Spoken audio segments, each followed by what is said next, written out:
Quiero dejarle un pensamiento, una palabra de parte de Dios en su corazón y luego orar por esas necesidades en conjunto. Creemos que la oración del justo puede mucho. ¿Cuánto lo creen? Solo dos. ¿Cuánto lo creen? La oración del justo puede mucho. Y aquí vemos varios justificados en el Señor. Hace que nuestra oración vale. Gloria a Jesús. Capítulo 9 del Evangelio de Juan. Vaya rápido a esa escritura, capítulo 9 del Evangelio de Juan. Y para motivo y provecho de la enseñanza le voy a guiar para que lea conmigo, si está animado en esta hora, todo el capítulo. ¿A cuánto le gusta leer la Biblia? Hay algunos que solo la tienen ahí. Leer la escritura es una responsabilidad y venir al culto y tomar lectura de ella es una gran bendición. Amén. Capítulo 9 del libro de Juan, Evangelio según Juan. Dice la escritura: al pasar Jesús vio a un hombre ciego de nacimiento y le preguntaron sus discípulos diciendo: Rabí, ¿quién pecó, este o sus padres, para que haya nacido ciego? Respondió Jesús: no es que pecó este ni sus padres, sino para que las obras de Dios se manifiesten en él. Me es necesario hacer las obras del que me envió, entre tanto que el día dura. La noche viene, cuando nadie puede trabajar. Entre tanto que estoy en el mundo, luz soy del mundo. Dicho esto, escupió en tierra e hizo lodo con la saliva y untó con el lodo los ojos del ciego y le dijo: ve a lavarte en el estanque de Siloé, que traducido es enviado. Fue entonces y se lavó y regresó viendo. Entonces los vecinos y los que antes le habían visto que era ciego decían: ¿no es este el que se sentaba y mendigaba? Unos decían: él es, y otros: a él se parece. Él decía: yo soy. Y le dijeron: ¿cómo te fueron abiertos los ojos? Respondió él y dijo: aquel hombre que se llama Jesús hizo lodo, me untó los ojos y me dijo: ve al Siloé y lávate. Y fui y me lavé y recibí la vista. Entonces le dijeron: ¿dónde está él? Y él dijo: no sé. Vamos a dar un aplauso al Señor.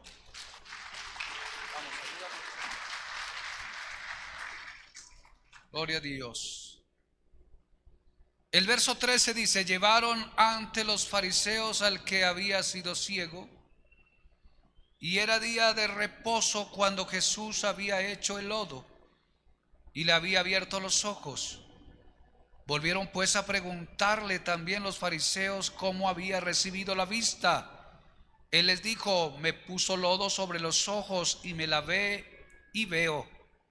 Entonces algunos de los fariseos decían: ese hombre no procede de Dios, porque no guarda el día de reposo. Otros decían: ¿cómo puede un hombre pecador hacer estas señales? Y había disensión entre ellos. Entonces volvieron a decirle al ciego: ¿qué dices tú del que te abrió los ojos? Y él dijo que es profeta.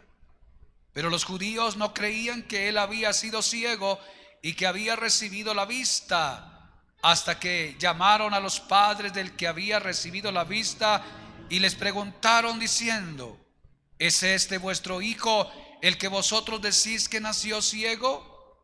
¿Cómo pues ve ahora? Sus padres respondieron y le dijeron: sabemos que este es nuestro hijo y que nació ciego, pero cómo ve ahora no lo sabemos. O quién le haya abierto los ojos, nosotros tampoco lo sabemos. Edad tiene, preguntadle a él, él hablará por sí mismo. Esto dijeron sus padres porque tenían miedo de los judíos, por cuanto los judíos ya habían acordado que si alguno confesase que Jesús era el Mesías, fuera expulsado de la sinagoga. Por eso dijeron sus padres: ¿qué edad tiene? Preguntadle a él. Entonces volvieron a llamar al hombre que había sido ciego y le dijeron: da gloria a Dios. Nosotros sabemos que ese hombre es pecador. Entonces él respondió y dijo: si es pecador, no lo sé. Una cosa sé, que habiendo yo sido ciego, ahora veo. Le volvieron a decir: ¿qué te hizo? ¿Cómo te abrió los ojos? Él le respondió: ya os lo he dicho, y no habéis querido oír. ¿Por qué lo queréis oír otra vez? ¿Queréis también vosotros haceros sus discípulos? Y le injuriaron y dijeron: tú eres su discípulo, pero nosotros discípulos de Moisés somos. Nosotros sabemos que Dios ha hablado a Moisés, pero respecto a este no sabemos de dónde sea. Respondió el hombre y les dijo: pues esto es lo maravilloso, que vosotros no sepáis de dónde sea, y a mí me abrió los ojos. Y sabemos que Dios no oye a los pecadores, pero si alguno es temeroso de Dios y hace su voluntad, a ese oye. Desde el principio no se ha oído decir que alguno abriese los ojos a uno que nació ciego. Si éste no viniera de Dios, nada podría ser. Respondieron y le dijeron: tú naciste del todo en pecado y nos enseñas a nosotros. Y le expulsaron. Verso 35. Dice: oyó Jesús que le habían expulsado, y hallándole le dijo: ¿crees tú en el Hijo de Dios? Respondió él y dijo: ¿quién es, Señor, para que crea en él? Le dijo Jesús: pues le has visto, y el que habla contigo, él es. Y él dijo: creo, Señor, y le adoró. Dijo Jesús: para juicio he venido yo a este mundo, para que los que no ven, vean, y los que ven sean cegados. Entonces algunos de los fariseos que estaban con él, al oír esto, le dijeron: ¿acaso nosotros somos también ciegos? Jesús le respondió: si fuerais ciegos, no tendríais pecado, mas ahora porque decís vemos, vuestro pecado permanece. Amén y amén. Dele un aplauso a la palabra del Señor. Bendita es la palabra de Dios. ¿Cuántos dicen amén? Bueno, me atreví a leer todo el capítulo porque pues todo el capítulo arropa la historia de este tremendo milagro que hay en esta escritura. Y no solo el milagro de devolverle la vista a un ciego, sino toda la conexión que hay con respecto a lo que el Señor Jesús comienza a describir. Y la historia comienza en el relato diciendo que Jesús está pasando por allí, y en ese paso de su caminar, él vio a uno que estaba ciego, lo vio. Importante eso, diga conmigo: Jesús lo vio. Vamos, dígalo fuerte: Jesús lo vio. Vio al ciego, pero no era un ciego común y corriente, y el escritor resalta que el ciego era ciego de nacimiento. Ciego de nacimiento. Es un estado natural.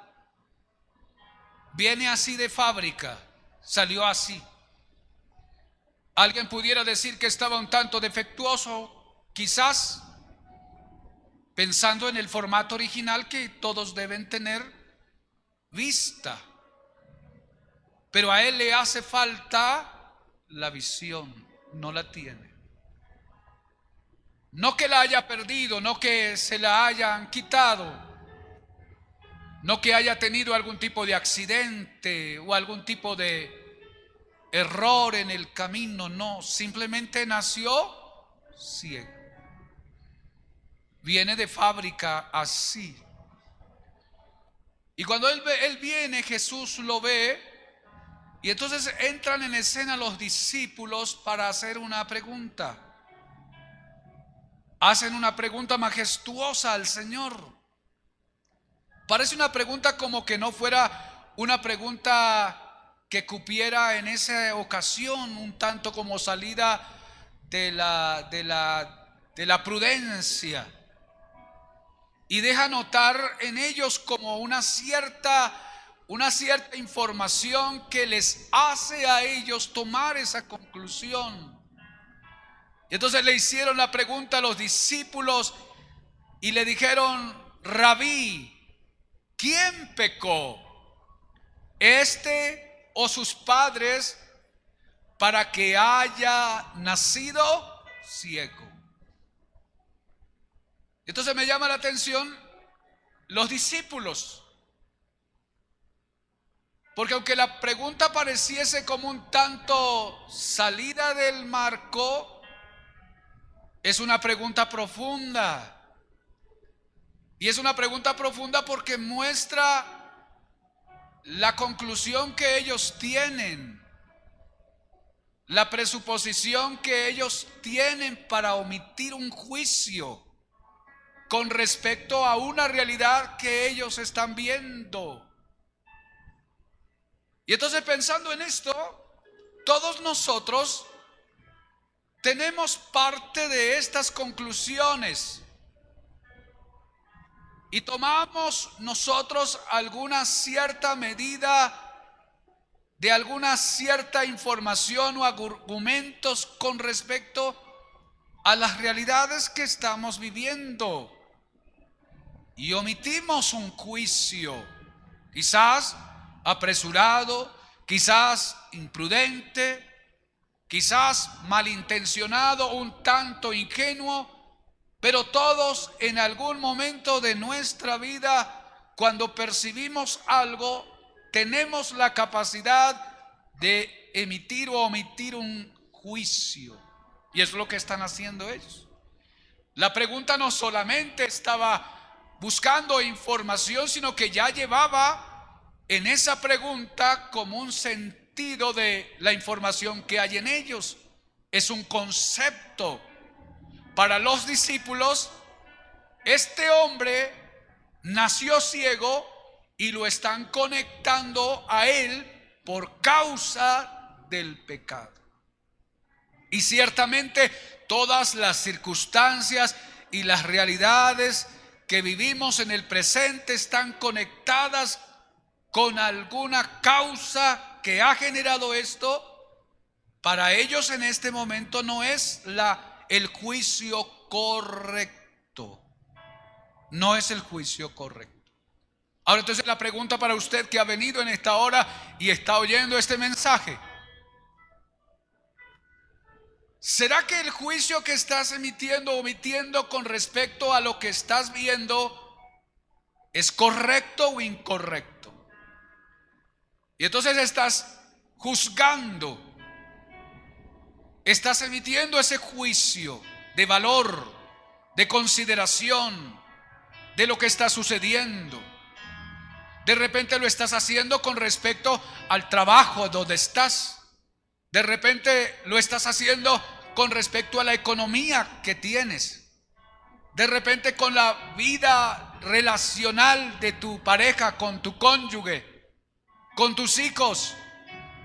Y quizás saliendo de esa tienda donde tenemos mayor cercanía e información, de repente ves aquí, ves allá lo que está sucediendo, lo que está pasando con él, con ella, y entonces tienes la capacidad de emitir un juicio de valor, una opinión.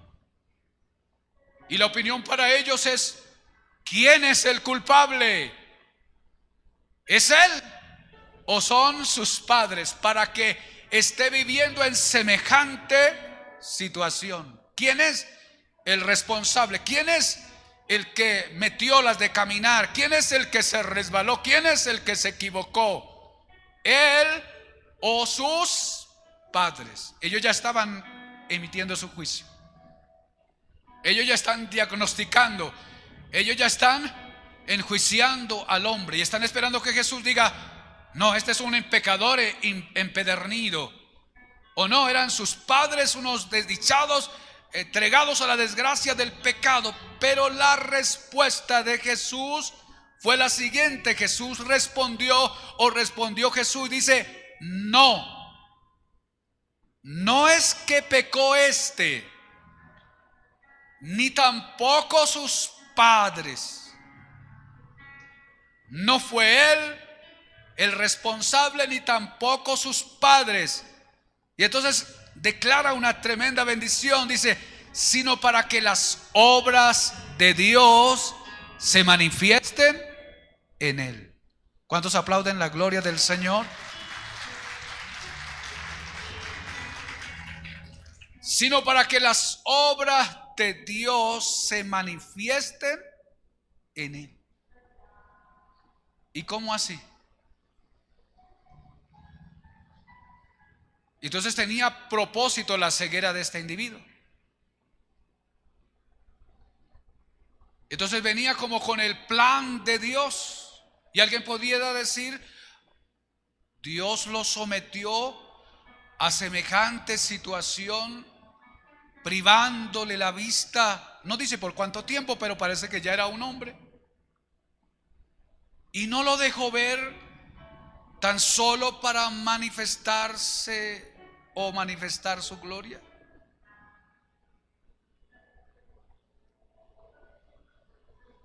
Y entonces, ¿quién es el responsable para usted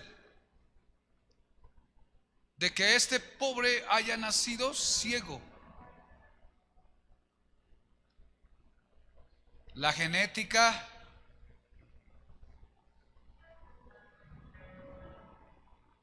¿O Dios?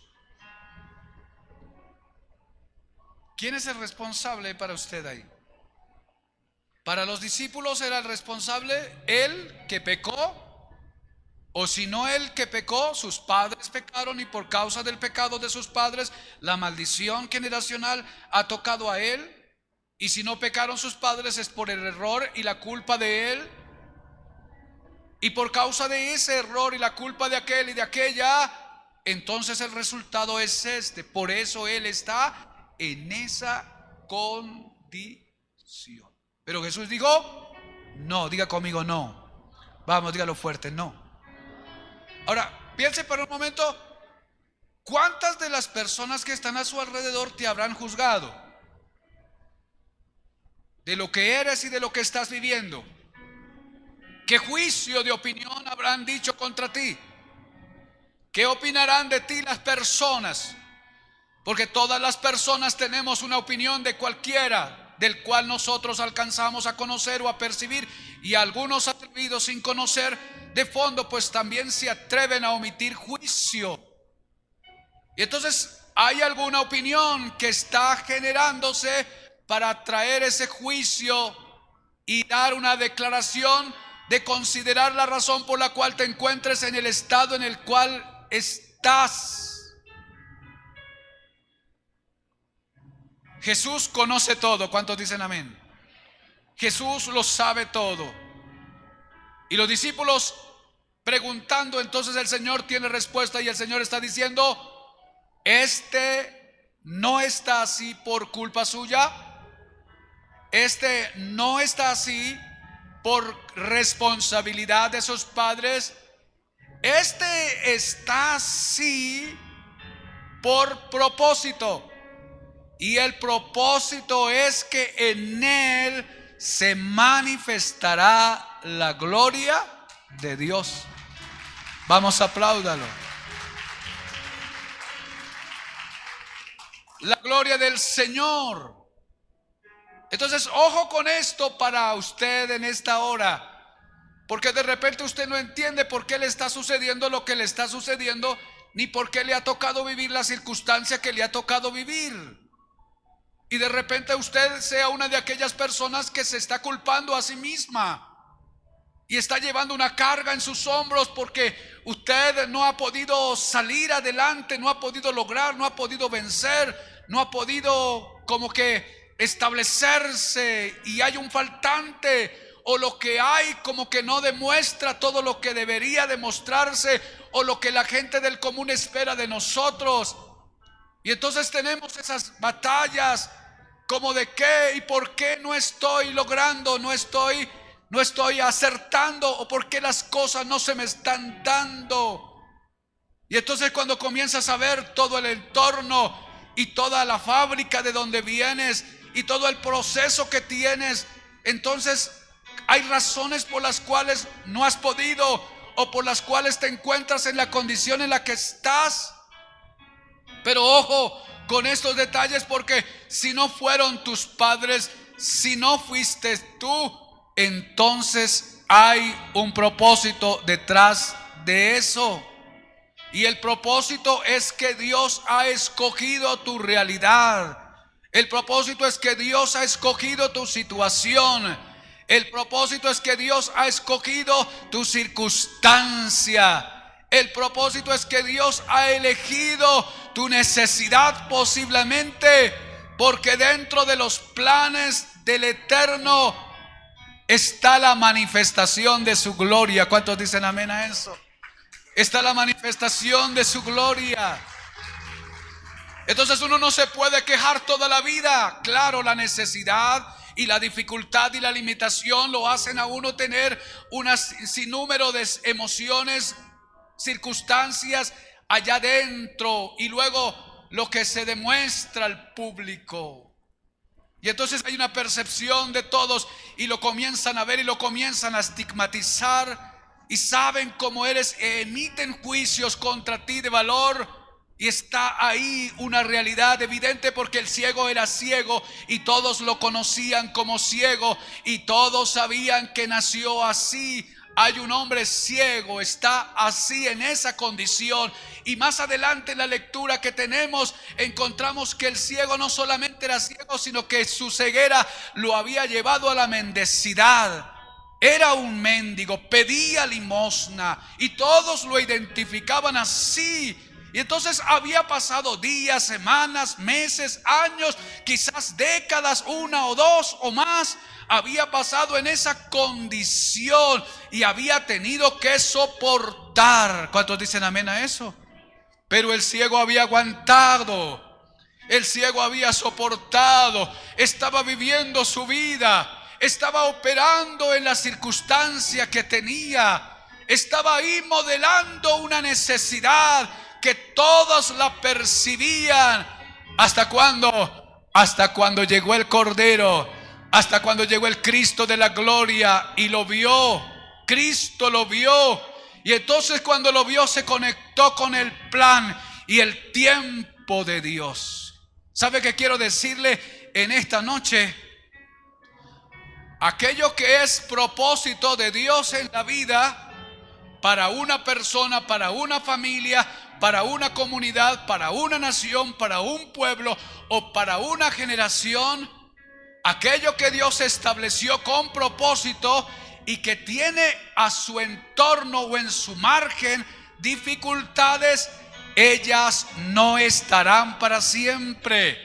Llegará el momento en el cual el reloj de Dios se conectará, con lo cual Él ha escrito allá en las tintas eternas, donde aquella circunstancia, aquella situación o aquella dificultad tendrá que cumplir el tiempo para el cual fue señalada, que será la manifestación de la gloria del Señor. Vamos, apláudalo. La manifestación de la gloria del Señor. Y entonces uno podría quedar acá todo el tiempo tratando de hacer especulaciones y generar un sinnúmero de cosas de lo que pudo haber vivido este pobre ciego y la familia durante tantos años, llevando esa carga, llevando quizás ese oprobio para la familia con respecto a los vecinos, privado de ese privilegio de poder ver Él está así y puede sentirse mal, y puede sentirse un desdichado, y puede sentirse un miserable y qué sé yo, y luego cargar con la culpa de él, de los padres, y culpar a Dios. Pero sin saberlo, él estaba cargando con un plan. Él estaba cargando con un propósito. Él había sido escogido para un momento especial, donde Dios, a través de él, querría manifestar su poder y su gloria. Entonces preste atención a lo que le está sucediendo. Preste atención a lo que le está pasando. Porque de repente todos aquellos sucesos, aunque difíciles, angustiosos, y quizás con alguna carga en el sentido común de la humanidad injusto, pueda ser que el Dios de la gloria haya elegido tu vida, haya elegido tu situación, haya elegido tu circunstancia, para llegar a un momento dado donde Él, a través de ti y a través de eso, querrá manifestar su gloria. Diga conmigo, su gloria. Manifestar su gloria. Este está así para que las obras de Dios se manifiesten en él. Y entonces luego la Escritura dirá: el Señor, que Él es la luz y que Él trabaja como el Padre mientras el día dura. Y en ese mover de su acción ministerial, entonces dice: me he conectado con la necesidad. He llegado a la necesidad de este hombre. Y entonces dice: manos a la obra. Esta es mi especialidad. Y la especialidad del Señor, diga conmigo, son los milagros. Vamos, dígalo fuerte: la especialidad del Señor son los milagros. Dice que tomó barro, colocó de su saliva, hizo la mezcla, y luego colocó en su mano, colocó sobre los ojos del ciego, y pareciese un milagro de esos milagros como de esos milagros que se salen de la coherencia y de la vida normal y cotidiana. Porque el Señor Jesús en otras ocasiones solamente dio la palabra, y la palabra hace que se manifieste todo. Él no necesitaba hacer todo lo que está haciendo para que la vista volviera, pero Él lo quiso así, y lo quiso así con propósito también. ¿Cuántos necesitamos un toque del Señor por estos tiempos? De la manera que sea, un toque del Señor cambiará la vida de alguien. En esta ocasión, el Señor toma del lodo, escupe sobre ese lodo con su saliva, hace la mezcla y luego la lleva a los ojos del hombre, y luego le dice: ve a lavarte al Siloé, al estanque de Siloé. Y cuando usted lee la Escritura, dice que él se dejó colocar esta mezcla en sus ojos, y él obedeció al Señor y se fue al estanque de Siloé a lavarse los ojos, a lavarse su cara. Y dice que mientras estaba haciendo el ejercicio de lavarse, su vista se recuperó. La vista le fue insertada, la vista le fue colocada, y entonces él pudo ver. Nunca había visto, nunca había tenido rayo de luz, porque había nacido ciego. Algo de lo cual se había privado por las décadas o años que hubiesen sido, le está llegando. Algo que no estaba en su propiedad le está siendo entregado. Algo que quizás nunca se había imaginado, porque de otras cegueras quizás se podía ayudar para la curación, pero esta venía de fábrica. El Señor la colocó en un instante de acción poderosa, de la manifestación de su gloria y su poder. ¿Qué quiero decirle hoy a usted que está en esta casa? Que yo no sé lo que está viviendo, ni de lo que ha carecido, y de repente usted añora en aquello que nunca ha tenido o en aquello que nunca ha podido percibir, tener o experimentar. Pues quiero decirle que si el Cristo de la gloria está presente en los próximos momentos o en los próximos días, usted está próximo a experimentar un milagro en estas condiciones. ¿Cuántos alaban el nombre del Señor? ¿Cuántos bendicen su gloria?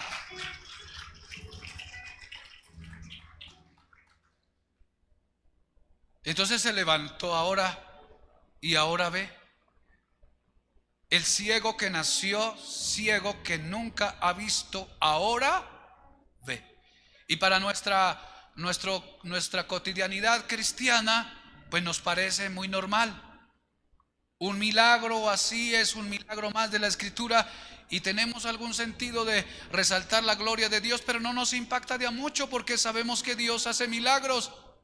Pero para aquel que nació ciego, pero para aquel que nunca había tenido vista, pero para aquel que nunca había experimentado esa manifestación, pues tiene que haber sido una locura. ¿Cuántos dicen amén? Una locura extraordinaria de parte del Señor para favorecerlo a él, para favorecer su necesidad. Pero aquella locura no fue instantánea, aquella locura estaba programada, aquella locura estaba con propósito, solamente hacía falta el momento. Yo quiero decirle a alguien en esta hora que yo no sé en cuánto tiempo lleva usted estacionado ahí o estacionada ahí, anhelando o esperando, o ya quizás se resignó, pero quiero decirle que usted está conectado con un plan divino, con un propósito eterno. Y yo no sé si ya perdió las ilusiones o los sueños o los anhelos, pero estás próximo a llegar a ese momento de cumplimiento donde la gloria de Dios se tendrá que manifestar, y se manifestará de tal manera que te impactará a ti. Lo que nunca has visto, lo verás. ¿Cuántos reciben esa palabra? Lo que nunca has visto, lo verás. Lo que nunca has podido ver, lo verás. Lo que nunca has podido tener, lo vas a tener. Lo que nunca has experimentado, lo vas a experimentar. Imagínese uno con un diagnóstico así de ceguera natural. ¿Qué se le puede arreglar a eso? Va al cirujano, va al médico, ¿cómo?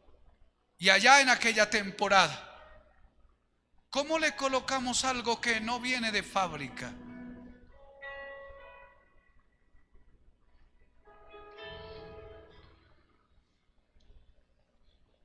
Las enfermedades que vienen de fábrica se les llama, a ver, tengo aquí un doctor, acuérdeme, hermano Jefferson.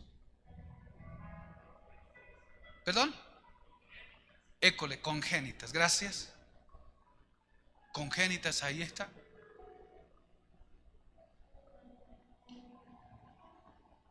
Vienen así. Yo la otra vez les conté el testimonio que después de los 35 años, hace unos 2 años atrás, bueno, cuánta incredulidad en esta sección de la... Después de los 35 años me comenzó a doler la ciática. Yo por motivo ministerial siempre estoy viajando por las vías nacionales, y me comenzó a doler la ciática ahí. Me dolía la pierna, ya no. Pensaba que era la billetera, cambié la billetera de lugar y el dolor intenso ahí. Entonces me tocó visitar al traumatólogo, y el traumatólogo me llevó a la radiografía, a las máquinas pertinentes. Y entonces allí en las máquinas resulta que hay una espina bífida oculta ahí en el diagnóstico. Y el traumatólogo la mostró, la estableció, y espina bífida oculta.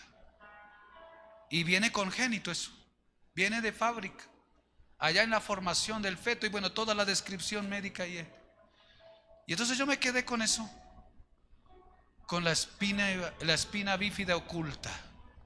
Y luego un sinnúmero de recetas: no hagas esto, no hagas aquello, tengas cuidado con esto. Y claro, cuando me excedían las cosas, estaba el malestar. No puedo hacer fuerza, no puedo correr, no puedo saltar, no puedo.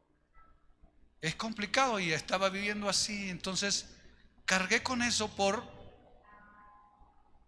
10 años. No, por 10 años no, por 8 años. Y entonces hago unos ejercicios, los ejercicios de Williams creo que son, constantemente esos ejercicios para tranquilizar a la espina. Quédate quieta, espina. Y estoy así en ese. Pero ya como que me resigné, ese es mi futuro. Porque el médico fue claro, eso le toca lidiar. Se descubre más o menos después de esta fecha a los que vienen con ella, y luego lidiar con ella. Cuídala para que puedas aguantar por lo menos hasta los 150. Y yo estoy lidiando con eso, cuidándola. Pero de repente estoy pensando yo en una mañana por aquí orando en la iglesia, y estoy pensando, pero yo tengo un Dios de milagros, tengo un Dios de poder. Y no era que no hubiera orado ni hubiera pedido antes. Por ahí me sometí a alguna imposición de manos por un lado y por otro lado, pero nada sucedió. Y entonces una mañana, en una oración de discusión con el Señor, yo dije: Señor, pero no es justo. ¿Cómo es esto que yo estoy sirviendo y necesito la máquina, necesito el cuerpo, necesito esta columna, necesito que estos dolores desaparezcan, porque hay que seguir haciendo la tarea? Y ya se han pasado varios años y cada vez esto se va intensificando más, y menos puedo hacer de esto y de aquello. Entonces, Señor, si tú eres poderoso y eres lo que la Biblia dice que es, ten misericordia de mí y haz un milagro. Haz un milagro. Y entonces, en medio de esa oración de que haz un milagro, entonces sentí del Espíritu llevar mi mano a la espalda y ministrarme en el nombre de Jesús. Y comencé a orar y a declarar: Padre, en el nombre de Jesús, yo declaro que tú haces algo nuevo en mi columna. Hice esa oración de la mañana de discusión y me fui a las actividades. Salí, luego se me olvidó que había orado así, y luego seguí con mi pensamiento de la espina. Ando por ahí cuidándome todavía, pero en eso de los nuevos chequeos me volví otra vez al médico y visité al médico para que revisara a ver en qué condiciones está y qué necesito más cuidados.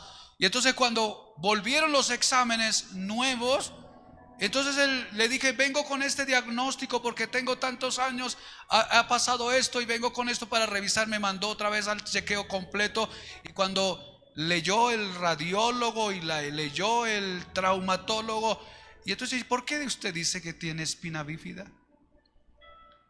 Y yo digo que tenía espina bífida porque el doctorcito fulano aquel me dijo que tenía espina bífida, y porque me dolía esto y me dolía aquello, y yo vi en la radiografía la espina, y dijo: pero aquí no está, ya no está la espina. O el radiólogo o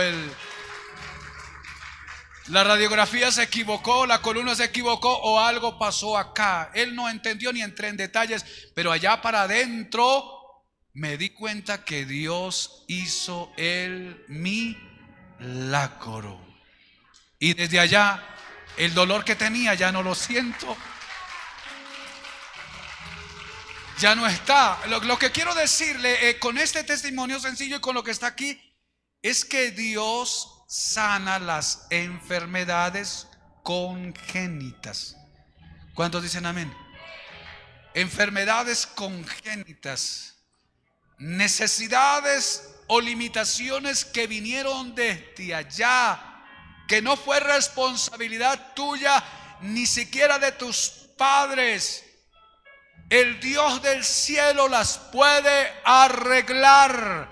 Y entonces en esta noche especial de esta palabra, el Espíritu Santo está presto para hacer un milagro a alguien que necesita arreglar algo que viene prendido desde el nacimiento, que no fue culpa suya ni de los suyos, pero que por alguna razón se descuadró. Estoy hablando en términos físicos, pero también en términos espirituales, emocionales, psicológicos, almáticos, pero también financieros, económicos. Hay gente que le ha tocado vivir en la pobreza, en la escasez, en la estrechez, porque no ha tenido posibilidades. Y no ha tenido posibilidades porque sus padres no pudieron y no dejaron el margen. Y hoy está lidiando con la presión y la estrechez. Yo quiero decirle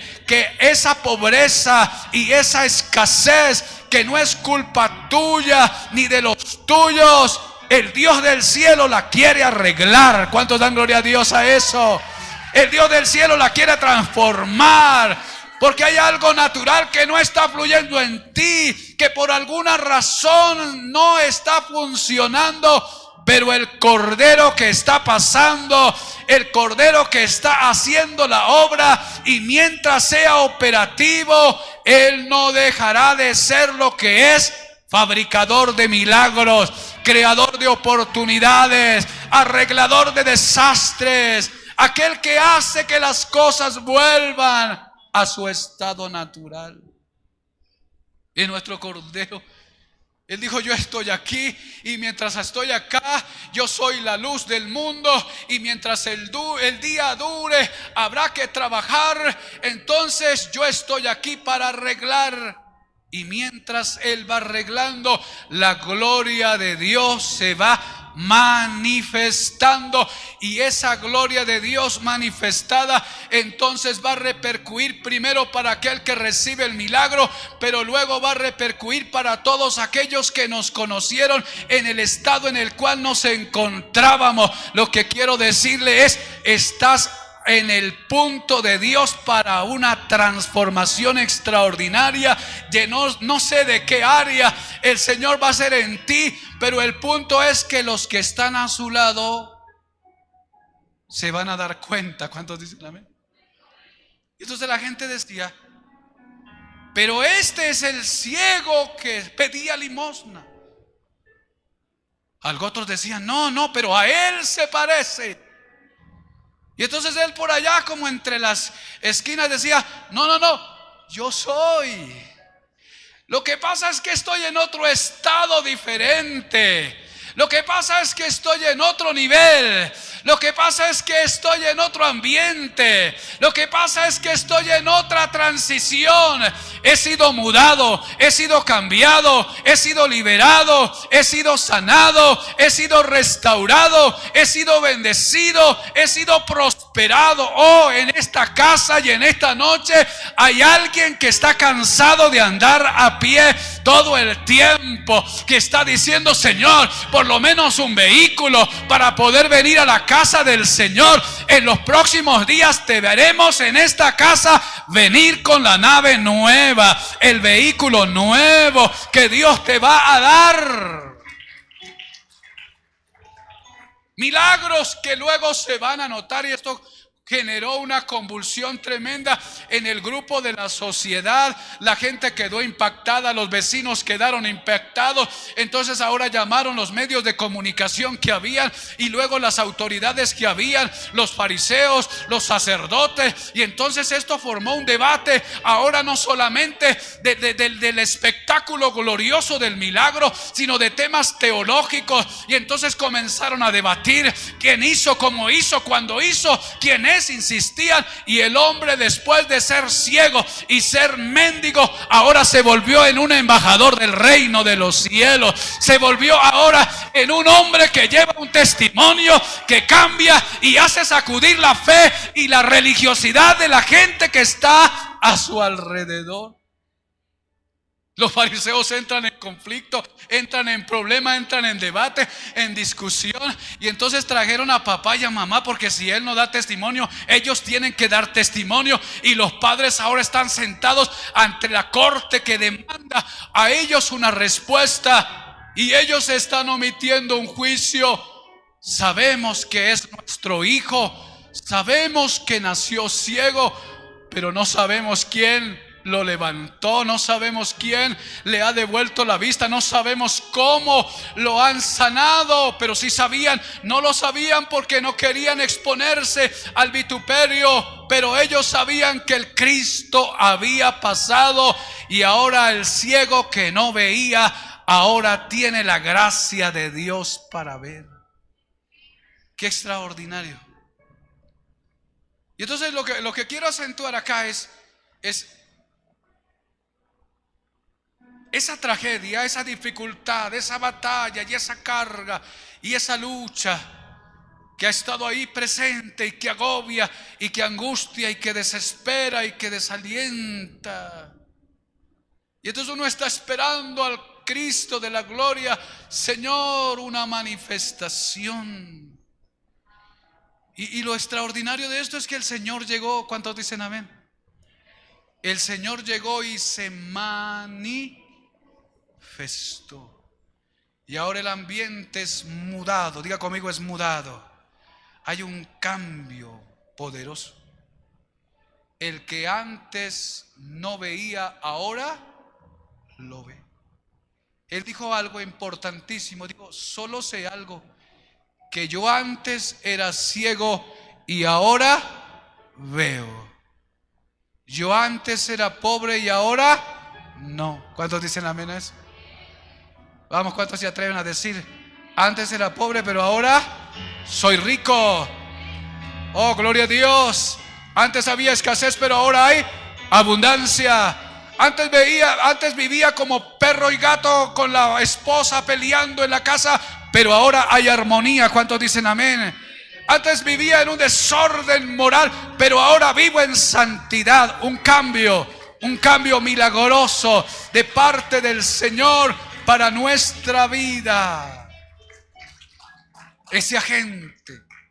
Pero acá, para cerrar el detalle de la enseñanza, eso sucedió allá y está por suceder en alguien que está en el tiempo de Dios, en esta casa o a donde quiera que nos oigan este mensaje.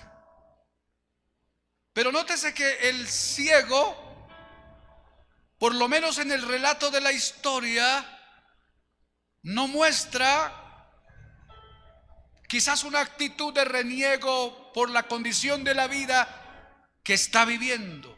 No. Ni tampoco muestra una resistencia para dejarse operar por el Señor. No mostró una resistencia.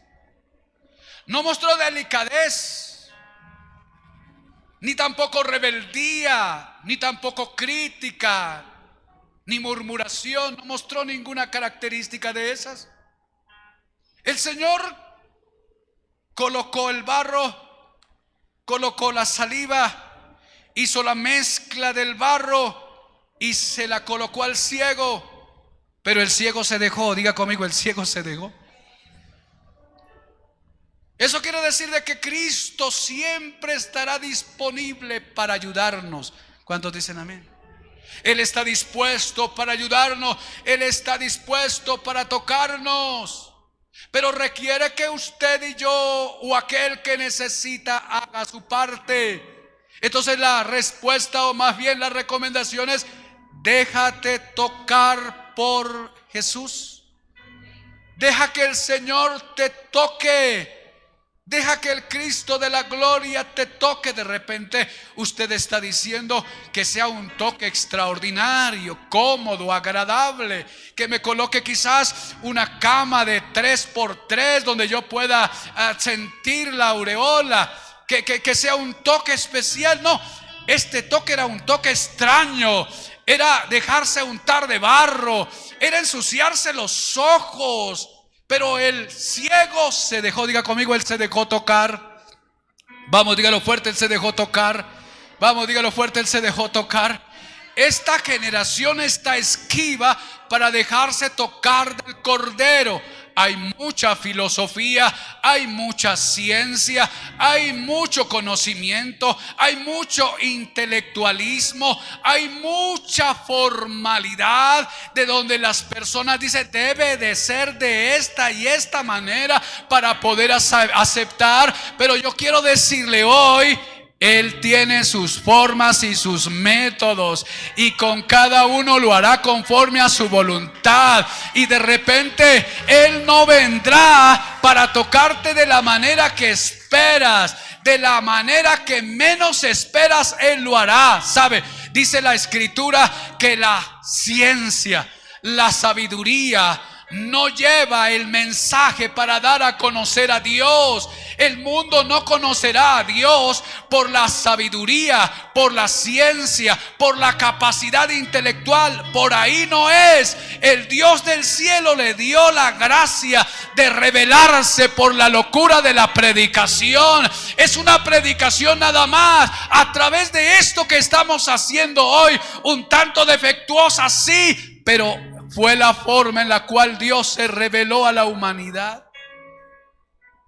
Déjate tocar por el Cordero de la Gloria.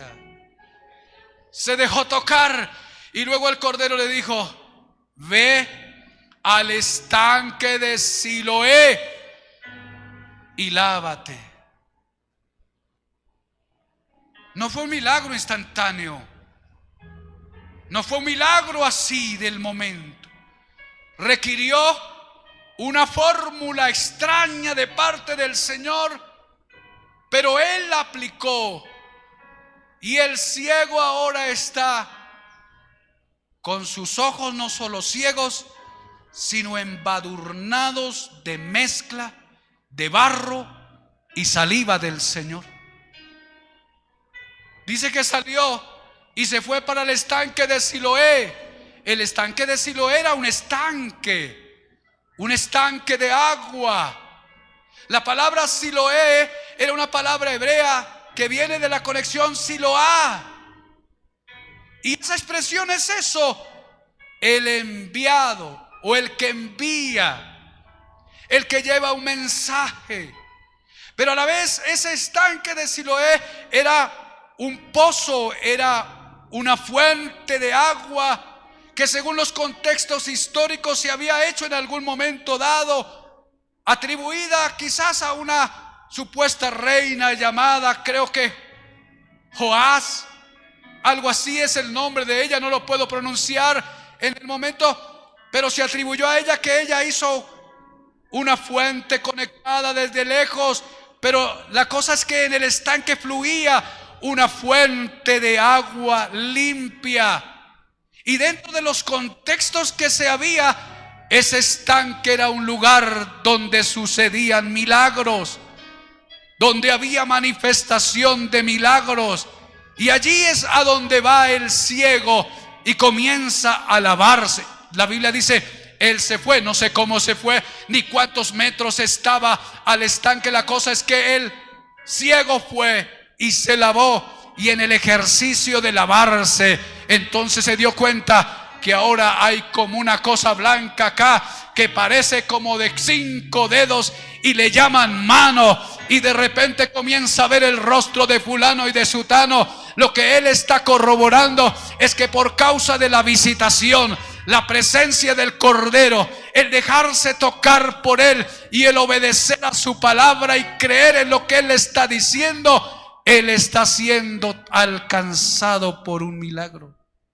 Y lo que nunca había tenido, ahora es de Él. ¿Cuántos dicen amén? Ahora es de Él. Colóquese de pie. Colóquese de pie, por favor. Lo que no tenía, ahora lo tiene. Lo que nunca había podido, ahora lo puede. ¿Cuántos dicen amén a eso? Lo que nunca había experimentado, ahora lo experimenta. Y lo que nunca había hecho, ahora lo hace.